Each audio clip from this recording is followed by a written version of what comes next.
If they pray and seek my face. Welcome to Return to Christ. We're in our teaching series of Mastering the Return to Christ. We're looking to Philippians chapter 4, verse 11 through 13. Not that I speak in respect of want, for I have learned in whatsoever state I am therewith to be content. I know both how to be abased, and I know how to abound. Everywhere and in all things I am instructed both to be full and to be hungry, both to abound and to suffer need. I can do all things through Christ, which strengtheneth me. Okay, this particular verse 13 is a highly quoted verse. I can do all things through Christ, which strengtheneth me. But usually it's not coupled with the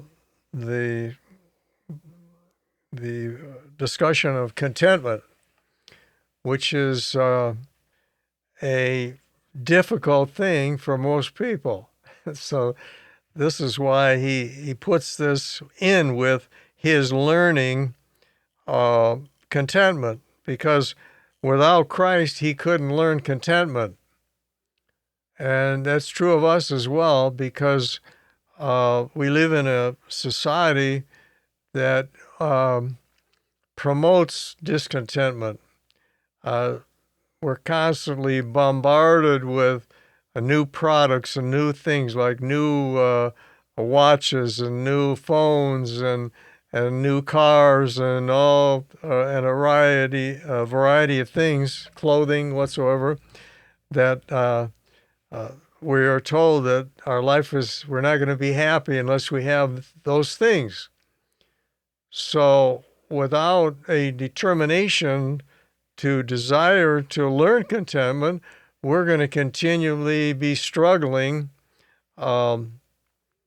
with our finances. And one of the basic things for becoming a strong Christian is taking control of your finances. Jesus spoke more on finances than he did on prayer. And even the Old Testament, Haggai said, you got a bag with holes? Does your money just fall through the holes and you just can't seem to have enough money to do everything you need to do or want to do? He said, consider your ways. So part of this, we have to evaluate. This is fundamental to Christian leadership. And I'm speaking here to Christian leaders and pastors, whoever want to listen to this thing and hear what I have to say. If a pastor or a leader is out of control with his finances, then he can't be effectively used for God. And the people that are under his ministry don't have total confidence, because they see the instability. And so what Paul said, I have learned in whatsoever state I am. Sometimes he didn't have enough money, and sometimes he had a little bit more than what he needed. Now, he supported himself by and large, except from some help from the Philippian church. He worked. He was in the same trade that I have been in the canvas trade. He was a tent maker, and he worked. The Bible talks about him working with Aquila and Priscilla. He spent some time there, and they were noted for how they took people like Apollos and others and groomed them and taught them the better way, And so I'm sure that they worked on Paul, and but he talked about how he wrought. W-R-O-U-G-H-T, wrought, means strong, hard labor. So we all need to be working if at all possible. I know some people I know I have mercy. I pray for our veterans who are disabled, but if we have if we're able-bodied, we need to have a job. We need to work, support ourselves, support our families, and but and I believe in education and training to try to get the maximal income. But we don't want to be a slave to a job or a business or a trade or whatever. We want to have um, uh, uh, the kind of a job or business where we can do the work like Paul did and others, and then be able to do the ministry at the same time.